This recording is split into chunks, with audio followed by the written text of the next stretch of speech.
Yan. Record na. So welcome po everyone. Welcome Casey. Ako natutuwa ako dun sa shinare mo kanina. Sobrang na-bless ako at saka nagalak ako dun sa shinare mo. And si Jenny B, si Lois. Thank you Lois for joining. Ako personally natutuwa din ako kapag nandito ka. At si Ate Rosnel na sobrang consistent na joiners natin all the way from Valenzuela pa. And si Precious, I think first time ni Precious na maka-join ating Zoom Bible reading. Welcome, Precious. Sana lagi kang mag-join.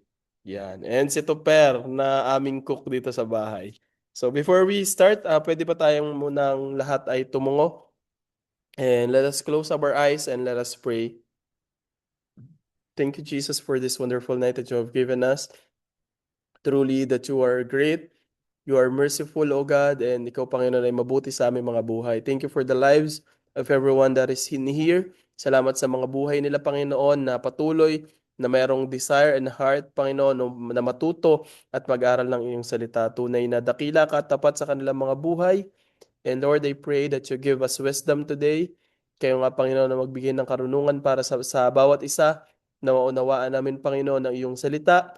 May pamuhay namin ito, O God. Ito'y maging buhay sa aming espiritu, Panginoon. A word that changes us, encourage us, and empower us, O God. Salamat, Panginoon, truly that you are a good and majestic God. And Lord, we are ready to unfold your mystery. We are ready, O God, na ma-unfold, Panginoon, yung revelation mo for us today. And Lord, we are expecting to hear from you today through the word of your servant, Panginoon. And salamat, Panginoon, sapagkat sa iyo namin pinagkakatiwala ang lahat ng bagay. Thank you, Jesus. To you all the glory, to you all the honor. In Jesus' name we pray. Amen, amen, amen. Praise God, praise God. So yun po, salamat sa lahat ng kasama natin. And like what I said, we are studying a new book, the book of Ephesians. This is the second book na aralin natin for this year 2026. This is also quite short, kaya madali lang din natin ito matatapos. Yeah, wait lang. At yung pusa ko yung nakaupo sa keyboard. Ang pusa ko yung nakaupo sa keyboard. Wait lang. Yeah. So yun po. Let's go to our first slide. So this is our key verse today. Ito po yung ating main verse or springboard verse for today. Sabi dito sa Ephesians chapter 1 verse 3. Sino kayang gustong bumasa? Anyone na pwedeng bumasa? Efeso chapter 1 verse 3. O, paunahan na lang, paunahan na lang. Ako, tay. Ayan, si Tuper. Ayan, sabi sa Efeso chapter 1 verse 3, purihin ang Diyos at Ama ng ating Panginoong Hesukristo. Pinagkalooban niya tayo kay Kristo ng lahat ng pagpapalang espiritual at sa kalangitan. Amen. Thank you, Lord. Ephesians chapter 1 verse 3. I think this is the main heart of this chapter. Na kung makikita kasi natin, the whole chapter just explains what is your position, what is your identity in Christ, ano ba yung mga natanggap natin kay Kristo. And I think this summarizes the whole chapter. Kumbaga sinasabi dito na the praise belong to God, all glory belongs to God and our Lord Jesus Christ. And yung word na pinagkalooban dyan, yung keyword for me, pinagkalooban, ibig sabihin, it was given to you. It was, hindi mo pinagpaguran, hindi mo merit, hindi mo uh, performance, but it was given to you. Ang sinabi dito, lahat ng pagpapalang spiritual. So, hindi lang yung physical, but sabi dito, all spiritual gifts from the heavens. Amen. And this sets the tone kung ano ba yung klase ng book yung Ephesians chapter 1 compared dun sa Galatians, di ba? Dun sa Galatians kasi medyo may gigil din si Pablo eh. Pero dito sa Ephesians, it talks about our identity, kung sino ka sa harapan ni Kristo, ano ba yung binigay sa atin ni Kristo, and also talks about the blessings that we receive, and also God's eternal plan for all of us. Yung plano ng Panginoon sa atin ay nakalagay din dito at mababasa din natin sa Efeso chapter 1. Iyan. So, Ephesians chapter 1 serves as a theological foundation of the entire letter. Sabi ko nga, ito yung pinakang, actually yung chapter 1, siya yung pinakang theological foundation ng buong letter or ng buong book na to. Kasi dito talaga nakapaloob yung mensahe niya, which is yung buong chapter 1 to 3 nakafocus siya sa doctrine. Ibig sabihin, pag sinabi nating doctrine, it focuses on what God has done, ano ba yung position natin kay Kristo, ano ba yung identity natin kay Kristo, ano ba yung plan ng Lord, and everything na tinuturo sa atin ng Panginoon. On the other hand, sa chapter 4 naman hanggang chapter 6, mapag-aaralan naman natin similar dun sa Book of Galatians, it talks naman kung paano mamuhay ang isang Kristiyano. And this is my belief and this is my heart na whenever God is telling us something, is hindi lang niya to basta sinasabi, kundi the Lord wants us to act on what He is saying. Amen? Amen. Hindi lang basta ito sasabihin to sa'yo ng Lord and then, okay, nalaman ko and then wala nang mangyayari. Wala akong action na nagagawa, walang changes sa buhay ko, there's no transformation, and I believe na hindi ganon ang plan ng Lord sa atin. And the Word of God should push us and can encourage us and empower us to do what God is telling us to do. Amen? Amen. Amen.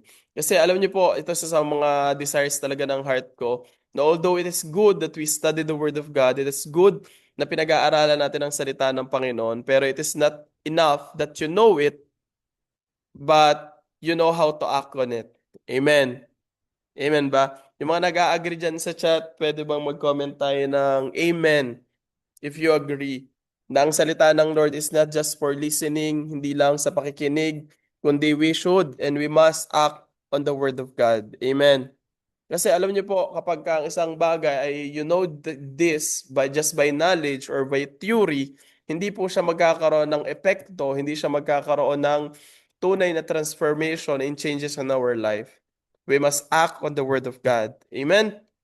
And sige, ito talaga ang pinakamagandang balance ng Book of Ephesians kasi chapter 1 to 3, nasabihin niya muna kung sino ka, ano yung identity mo, and then 4 to 6, it will talk about naman ano ba yung ginagawa mo dapat at paano ba mamuhay ang isang Kristiyano.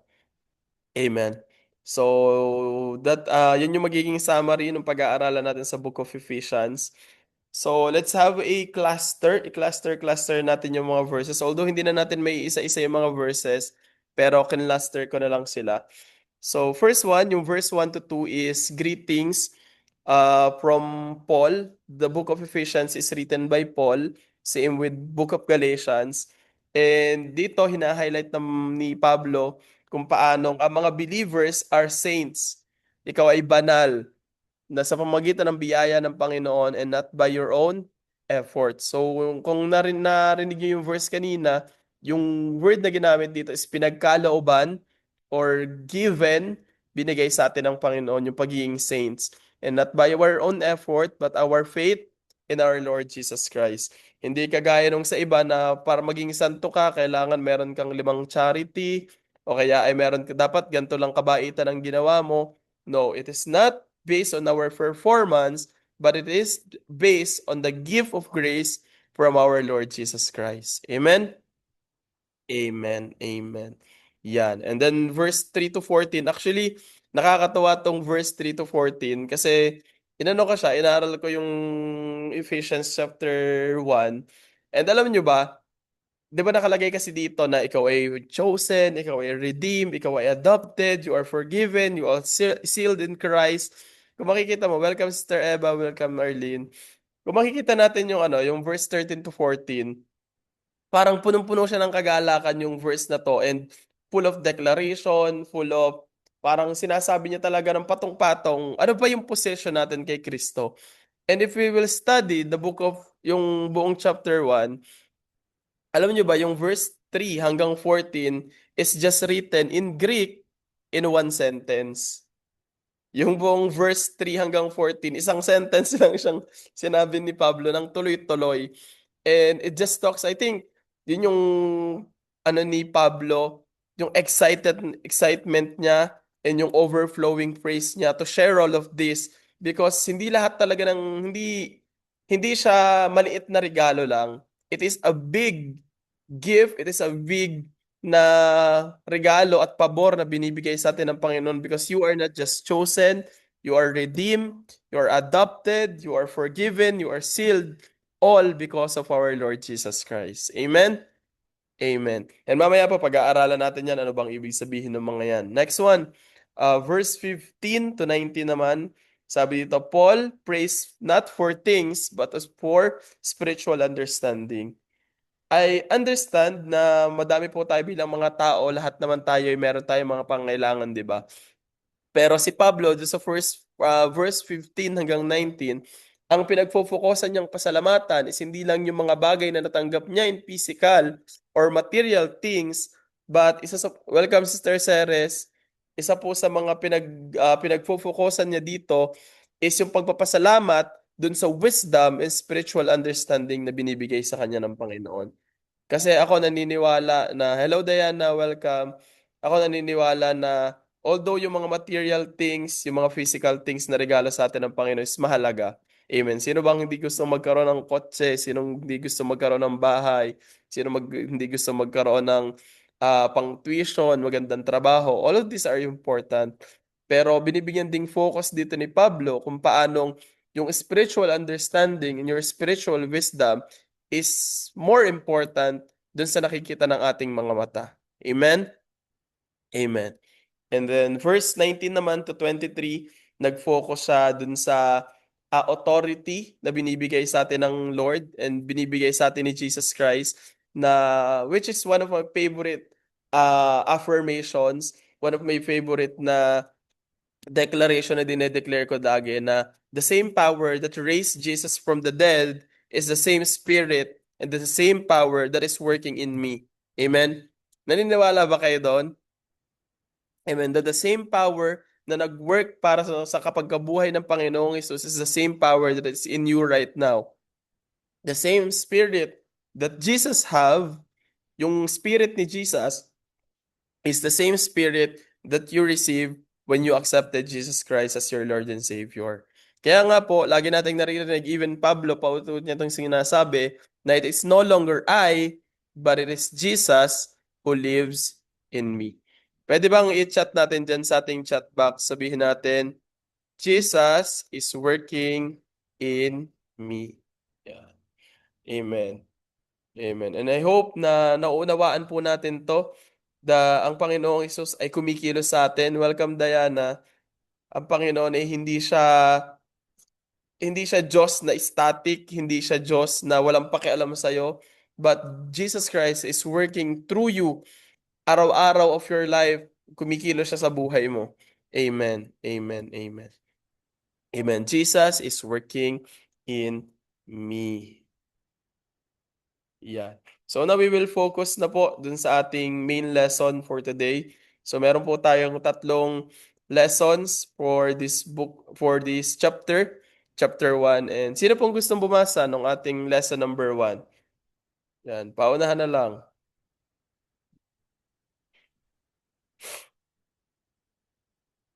Yan, raise your hands kung sino pong gustong bumasa ng lesson 1 po Ako natin. na lang.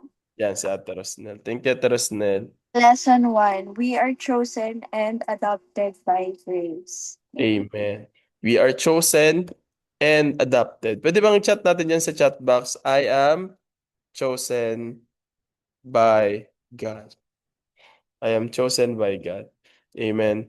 And pagka naunawaan po natin to na ikaw ay pinili ng Panginoon, na hindi ka aksidente, I always say this because I mean it, and this is what my faith is telling me, na and the Bible is telling us na hindi ka lang randomly na napili ng Lord or nakita dyan na, sige nga, ikaw na lang. Wala naman ang wala naman ang iba. Pero you are chosen by our Lord Jesus Christ. You are chosen. And sana po maging buhay itong word na to sa atin na ikaw ay pinili ng Panginoon. And hindi nagkamali ang Panginoon na piliin ka. When God chose you, alam ng Panginoon kung anong pinapasok niya. Alam ng Panginoon kung ano yung magiging present, past. Alam niya yung nakaraan mo and alam niya yung future mo. Kaya nga, lagi ko sinasabi, ang Diyos ay hindi nagkamali na piliin ka. Amen, amen, amen. So, just share ko lang, yung Book of Ephesians is written by Paul Itong Book of Ephesians ay nasulat ni Pablo nung siya ay nasa kulungan pa.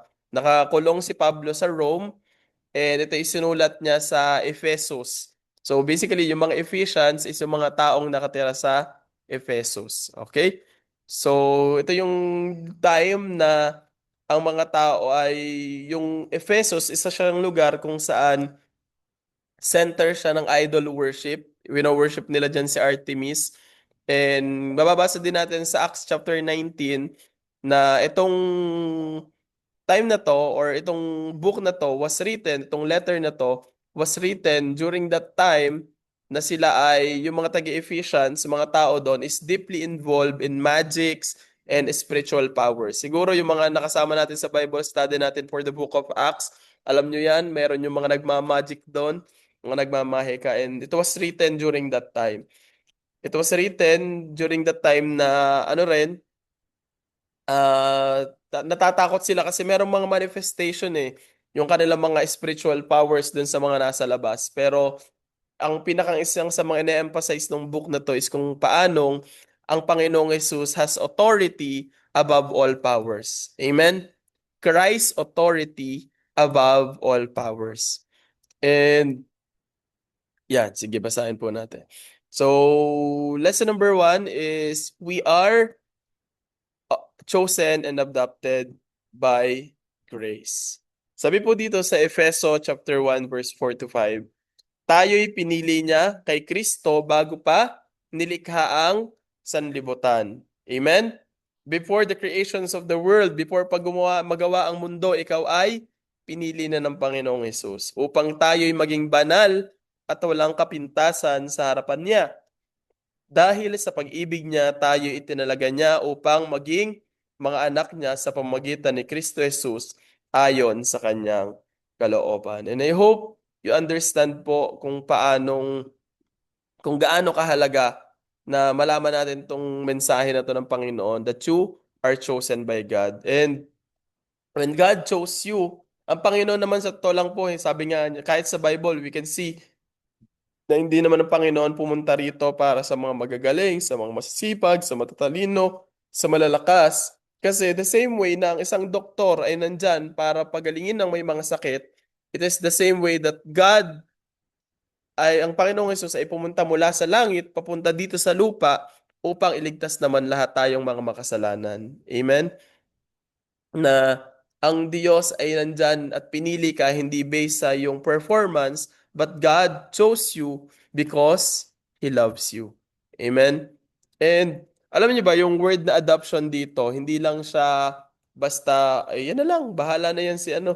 Basta parang pinili ka lang. Pero adoption means belongingness and pagiging belong. Hindi ka lang basta pinatawad. Di ba meron tayong mga relasyon na kapag kami nagawa yung isang tao na masama sa atin, patatawarin natin siya pero hindi ka na, parang ex ka na sa akin, canceled ka na sa akin, hindi na ako makikipagkita sa'yo, hindi na ako makikipag-meet ulit sa'yo. Pero when God forgave us, nung pinatawad po tayo ng Panginoon, ikaw po ay pinili ng Panginoon, bukod doon, ikaw po ay binigyan ng belongingness ng Diyos. Amen. Saan ka po binilang ng Diyos? You are now added to the family of God. Kaya nga po, we can say that I am and we are a child of God. Amen? Pwede bang i-chat natin dyan? Sa chat box natin, I am a child of God. Amen. I hope na yan, lagi po natin yung i-declare. Kapag ka naunawaan mo, what does it mean to be a child of God? Mas iba yung lakad mo, iba yung confidence mo, iba din yung faith mo and yung confidence mo na lumapit sa harapan ng Panginoon. Kasi hindi ka lang random na taong nakita ng Diyos or kung sino ka man, a stranger, but you are a child of God. Amen? Amen, amen. And alam nyo ba, if we look at the context of this verse, of this chapter, naaralin din po natin yung Roman adoption system. Pagka sa Roman, sa Roman, yung adoption system nila, yung old identity mo will be erased. Kapag po ikaw ay inampon during sa kanilang culture, yung old identity mo or kung sino ka dati before ka i-adapt ay binubura na. So basically, Yung old family name mo, ibuburahin na yan. And yung mga utang mo, babayaran na yan, canceled na yan. Yung mga legal obligation mo, hindi na siya nag-exist. And you receive a new father, a new family name, and you also receive a new inheritance. Kapag tinanggap ka, inampun ka during this Roman adoption system, yung dati mo, yung nakaraan mo is erased, and you now have a new family at meron ka ng bagong mamanahin. And alam nyo ba, kapag inaral po natin tong verse na to, yung context nito, and makikita natin na yung isang child o isang tao, kapag siya inadopt, hindi na wala naman siyang ginawa to be adopted. The child did nothing to earn it, pero siya ay naging anak sapagkat siya ay pinili. And yun po yung gusto kong sabihin sa inyo, and I hope that you believe this, and I hope na ilagay po natin to sa ating mga sa ating mga isip na ikaw ay pinili ng Panginoon. Amen. That God chose you first. Amen? And yun po yung grace na binibigay sa atin ng Diyos kasi hindi lang yung name mo, hindi lang yung inheritance mo, kundi your future is changed when you are adopted by our Lord Jesus Christ. Kung dati papunta ka sa impyerno, papunta ka sa darkness, ngayon, you are now headed to heaven and you are headed to the throne of our Lord Jesus Christ. Amen. If we will read, isa pong supporting verses natin, baka naman yan ay nabasa lang natin sa Ephesians, pero mababasa po natin in our supporting verses in Juan chapter 1 verse 12. Ngunit ang lahat ng tumanggap sa Kanya, sino ba dito ang mga tumanggap sa Kanya? Sino bang Kanya to? Ang Panginoong Hesus. O mag-react nga yung mga tumanggap sa Panginoong Hesus. O send kayo ng reaction nyo. Yan. Yan. Yung mga tumanggap po sa Kanya, ang mga sumampalataya sa kanyang pangalan ay binigyan niya ng karapatang maging mga anak ng Diyos. And that is the only requirement of God. You believe in Him, you put your trust in Him, and you are now part of the family of God. Kasama ka na po sa pamilya ng ating Panginoong Hesus. Amen, amen, amen. And let's read po in our next slide. Sabi dito, under the law, people work to be belong. Sa Old Testament, under the law, kailangan mo munang paghirapan yung isang bagay, pagtrabahuan yung isang bagay, and kapag ka na-earn mo siya, nabigyan ka ng merit dun sa ginawa mo, then you are now belong to Christ. Or ikaw yun na ngayon ay belong na, or pwede ka nang pagpalain. But under the grace of God, under the new covenant, dahil tayo kabilang na sa Panginoon, therefore we live differently. Kapag ba ang isang tao, kapag ang isang tao ay nalaman niya na ay siya pala ay prinsipe o kaya siya ay anak pala ng hari, sa tingin mo, yung ginagawa niya nung buhay niya nung siya ay nasa squatter pa will be the same system and the same habits na gagawin niya ngayong siya ay nalaman niyang siya ay anak ng prinsipe. Hindi na, di ba? Because sometimes, yung hindi naman ang problem is yung situation, hindi naman ang problem sometimes is yung action mo But sometimes, it is rooted on your understanding of your identity. Amen. Ang mahalaga po ay malaman natin yung identity natin, and then kapag alam mo na yung identity mo kay Kristo, then you act according to your identity. Amen? Amen, amen. Praise God, praise God. Sige po, we will now move on our lesson number 2. Yeah, sino pong gustong bumasa ng atin pong lesson 2? Anyone? Hello? Sino pong gustong bumasa ng lesson 2 po natin? Ako. Yon, Sister Eva. Sige, Sister Eva. Lesson 2. We are redeemed and forgiven through Christ's blood. Amen. Ikaw, I am redeemed and I am forgiven. Pwede bang chat natin dyan? I am redeemed and I am forgiven. Yeah. I am redeemed and I am forgiven. Kapag po pinag-usapan natin yung redemption and forgiveness, parang siguro naiisip natin parang parehas lang naman yan. Although meron silang connection, pero may differences sa kanila. So, if we can read from Ephesians chapter 1 verse 7, sabi dito, kay Kristo, tayo'y tinubos. Yun po yung tinubos, ibig sabihin ay redemption. We are redeemed sa pamagitan ng kanyang dugo. At pinatawad, ito naman yung forgiveness sa ating mga kasalanan. Ito'y ayon sa masaganang biyaya ng Diyos. Sabi po dito, paano ka daw tinubos at paano ka daw pinatawad? Sa pamagitan ba ng effort? Sa pamagitan ba ng pagsisimba? Sa pamagitan ba ng mga bagay na ginagawa natin? Hindi po. Sabi nito ay ayon sa masagana, the ever-increasing grace, the abundant grace of our Lord Jesus Christ. Amen? And sabi dito, pag sinabi nating redemption, sa madaling sabi, to explain briefly, yung ransom paid. On the other hand, pagka forgiveness naman, debt fully canceled. Ano ibig sabihin nun, Kuya Kenneth? Siguro, ang simple analogy ko dyan, para ma-imagine natin yung redemption. Siguro familiar kayo dun sa mga, mga ransom and kidnapping. Narinig nyo na ba yon? Na kapag ka may ransom, pag kinidnap ka, ang may-ari sa'yo at ang may hawak sa'yo ay yung taong nang kidnap sa'yo, di ba? And then someone has to pay a price. Minsan, magbigay ka ng 1 million at ibigay mo yung ransom na yan kapalit nung tao.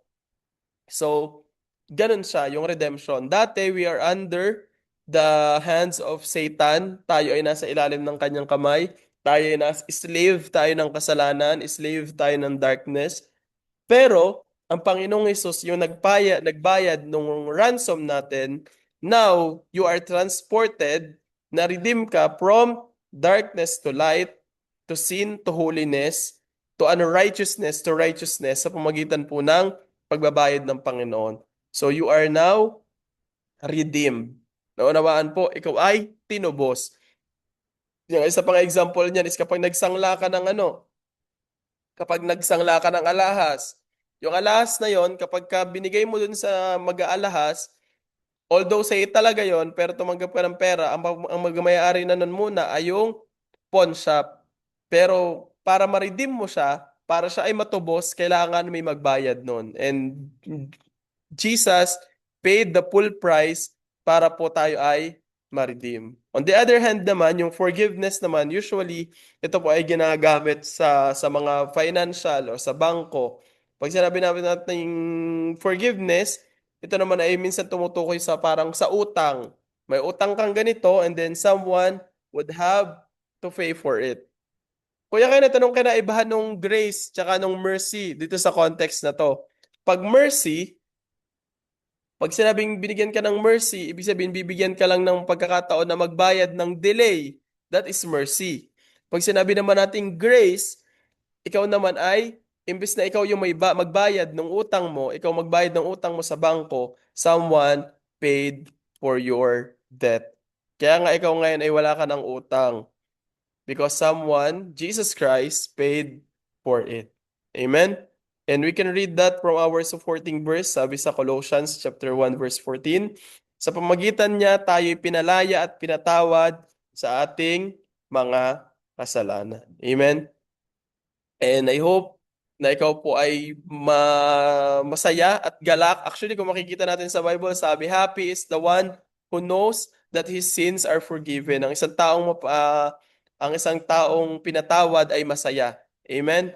Hello din. Ano ang si Dob pala, si Dob. Hello, Dob.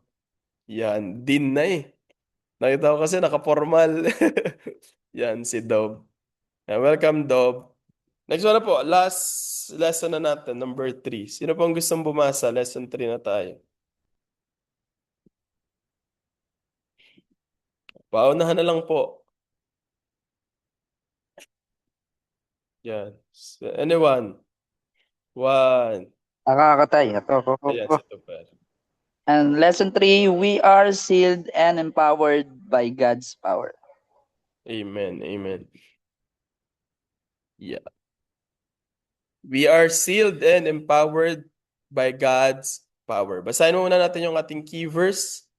Sabi dito sa Efeso chapter 1 verse 13 to 14, nang marinig ninyo ang salita ng katotohanan, ang magandang balita na inyong kaligtasan at sumampalataya kayo kay Kristo, kayo'y tinatakan, you are sealed ng ipinangakong Espiritu Santo. Ang Espiritu, ang katiyakan, sa English po ay guarantee or assurance ng ating mamanahin hanggang sa tayo'y lubos na matubos upang purihin ng kanyang kaluwalhatian.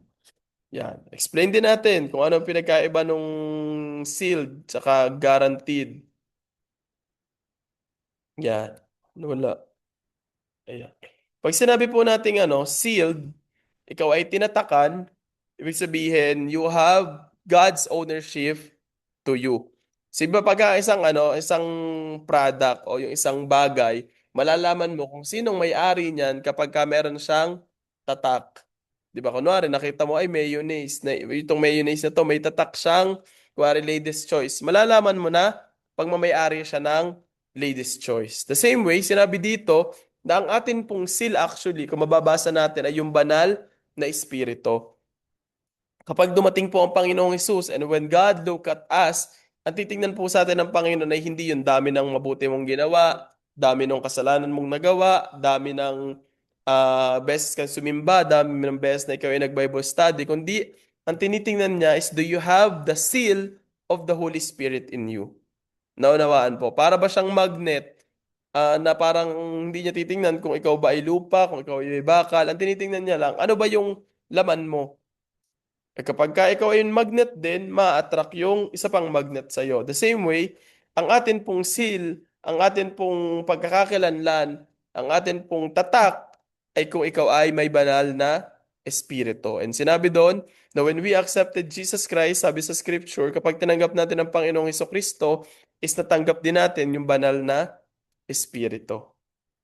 Amen. On the other hand naman, sa seal, basta pag sinabi nating seal, una, ownership, pangalawa, security. Meron kang tatak, meron kang pruweba, meron kang selyo na ikaw ay anak ng Diyos, na ikaw ay pinatawad. On the other hand naman, pag sinabi naman nating guarantee, ibig sabihin ito naman yung kasiguraduhan ng iyong natanggap ay totoo. Yung ding katiyakan ng ating mamanahin sa Panginoong Hesus. Amen? Ibig sabihin, meron kang assurance na matatanggap mo kung ano yung regalo sa atin ng Panginoon. And we can read from our supporting verses. Sabi dito, siya ang naglagay ng kanyang tatak sa atin at nagbigay ng espiritu sa ating mga puso bilang katiyakan. Amen?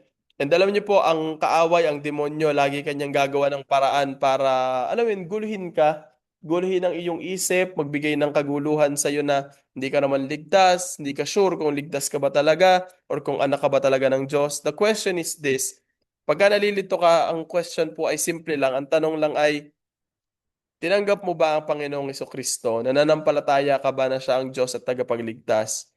Meron ka bang, naniniwala ka ba na hindi mo kayang iligtas ang iyong sarili? At tinatanggap mo ba ang banal na espiritu na kumilos at gumawa sa iyong buhay at baguhin ka? Kung ang sagot mo po sa mga bagay na yun ay yes, huwag kang makinig sa sinasabi ng kaaway. You are forgiven, you are redeemed, you are loved, you are chosen, at ikaw po ay tinatakan ng banal na espiritu. Amen? Amen. Amen. Amen. Pwede ba i-chat natin dyan sa ating chat box? Sabihin natin, I am sealed. I am sealed. Yeah, amen. I am sealed. Praise God. Praise God. And this is how I want to end dito po sa ating lesson. Alam niyo po, yung next naman po natin is yung being empowered. Di ba yung lesson 3 natin, empowered by God's grace. Alam nyo, maraming mga tao, and I want to share this to everyone. Maraming mga tao po na maging Kristiyano that are living a life that's still defeated. Yung buhay nila, yung parang talunan pa rin ba? Naging Kristiyano sila pero ang buhay nila ay parang talunan pa rin. Lagi pa rin malungkot, lagi pa rin talo ng kaaway, lagi pa rin, alam mo yun, life that is full of hopelessness. Pero alam nyo, ang Panginoon, binibigyan niya tayo ng empowerment, ng kalakasan na ma-overcome itong mga bagay na ito. Amen?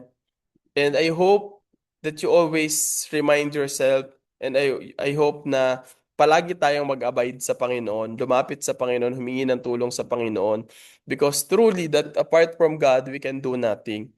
Kahit pa anong trabaho mo, pagsisikap mo, gawin mo sa buhay mo, if you are not rooted, if you are not close, and if you are not aligned, you're not attached to our Lord Jesus Christ, hindi ka po nakaumpong sa Kanya, hindi ka po naka-abide sa Kanya, we can do nothing. And alam niyo po, yung empowerment na ito ay makukuha natin through our personal relationship with our Lord Jesus Christ. And I want everyone na ilagay po natin to sa ating mga puso. Ilagay po natin sa ating mga isip na totoo lang, hindi natin kaya kung wala ang Panginoong Hesus. Amen? Do you believe that? And you need the empowerment of the Holy Spirit for you to overcome kung ano man yung sitwasyon na meron ka. You have problem with addiction, you have problem with sa katamaran, you have problem with anger management, you have problem with sin, you have financial problem, health problem, all of these things, God can give you the empowerment because God wants you to be free. Amen? Pwede bang i-chat natin dyan sa ating chat box? God wants me to be free. Amen. And this is my declaration from you according to the scripture. Where the Spirit of the Lord is, there is freedom. Where the Spirit of the Lord is, there is freedom. And I hope na i-desire natin yan. And God will give you empowerment. God will give you encouragement. Ang Panginoon po mag-empower sa'yo at magbibigay sa'yo ng kalakasan na ma-overcome whatever it is that is on your way. Kalungkutan, depression, anxiety, sickness, uh, ano man yung nakaharang sa daan mo, God wants you to be free. Amen. Amen. Amen. And I would like just to end in this last slide. Di ba sinabi ko sa inyo, yung buong chapter 1 to 3 focuses on your identity, sino ka kay Kristo, ano yung ginawa ni Kristo sa'yo. And dun sa chapter 4 to 6 naman, nakafocus siya kung ano yung gagawin natin kay Kristo. And I think this is very telling. It is very, hindi siya nasulat ng randomly, pero may purpose siya. So, before God tells you how to live, He tells you who you are. Amen? Bago sabihin sa'yo ng Panginoong Isus na gawin mo to, ganyan ang gawin mo, ganito ang kunin mo, sinasabi muna sa'yo ng Panginoon, sino ka ba? Ano ba yung tingin ko sa'yo? What is your identity in Christ? Ano ba yung position mo? And before service, ito din po, before tayo inutusan ng Panginoon na magkaroon ng service, na maglingkod sa ibang tao, na gawin yung paglilingkod natin sa Panginoon, there is sonship. Bago sabihin sa iyo ng Panginoon na magwalis ka dyan, ganito ang gawin mo, sinasabi muna ng Diyos sa iyo na you are a child of God. Amen. So that, kapag po tayo naglilingkod sa Panginoon, hindi natin to ginagawa dahil tayo is slave, that we are servant, hindi lang yun, kundi ginagawa natin to because we are a child of God. And meron po tayong inheritance na matatanggap dun sa kung ano yung pinapagawa sa atin ng Panginoon pagpapalawig dito sa mundo. Amen? And then sabi ko nga, before power, there is position. Ano ba yung position natin sa harapan ng Panginoon? As you can see, the main pattern here is before iutos sa ng Panginoon, ano yung dapat mong gawin, ano yung dapat mong unahin, ano yung dapat mong asikasuhin. Before yung mga what to do, God will tell you who you are. And sa malinaw na malinaw pinag-aralan natin, you are chosen, you are loved, you are redeemed, you are forgiven, you are, ano pa ba? All of these things. And I can just imagine yung excitement ni Pablo habang sinusulat ng mga bagay nito because this is, hindi po ito maliit na bagay. Hindi ito simpleng bagay na binigay sa atin ng Panginoon. It has been paid, binayadan po ng Panginoon sa pamagitan ng kanyang blood so that we can receive this as a free gift because of the abundance of God's grace. Amen. Amen. Praise God. Praise God. Amen. Napakabuti po ng Panginoon. Truly that God is good all the time and all the time God is good. So before po tayo mag-closing prayer, pwede ba mag-picture muna tayong lahat? Yeah. So open po natin ang ating mga camera. Sama ka, Candy. Mayla, sama ka din. Picture tayo. Bawal si Milo. Candy nga, hindi nga nakano eh. Yan. Picture po tayo. Okay. One. Hello po, sister. Yani, Jenny B. Okay, sige po, picture tayo. Hello, bunso. 1, 2, 3. Isa pa po. Hindi na kasi mama. Isa pa po. 1, 2, 3.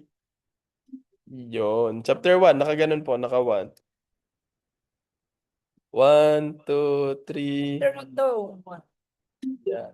Yun po. Salamat po sa inyong lahat. Thank you for joining us in our chapter 1 ng ating pong Book of Galatians. Ang next po nating Zoom Bible reading will be Tuesday and Wednesday. Ang ating pong Zoom Bible reading will be on Tuesday and Wednesday. Kasi Monday po ay may visitation kami sa mga members and Thursday, Friday may pasok ako sa school. Yan. Wala na, Janelle. Tapos na talaga. Sorry! Yan. Salamat po. Okay. Thank you, everyone. Bye-bye. Thank you, everyone. Ay, mag-jogging na tayo. Bye-bye. Sorry, Si Sir Ceres, salamat po sa pag-join. Ingat po kayo, Sir Ceres. God bless po. Yani, Bye, Sister Eva, everyone. bye-bye. Lois, Bye. thank you, Lois. Tapos si Milo, oh. May Jenny B. Bye. Milo, ano? Si ano to, si Ken. Ay, si Candy pala.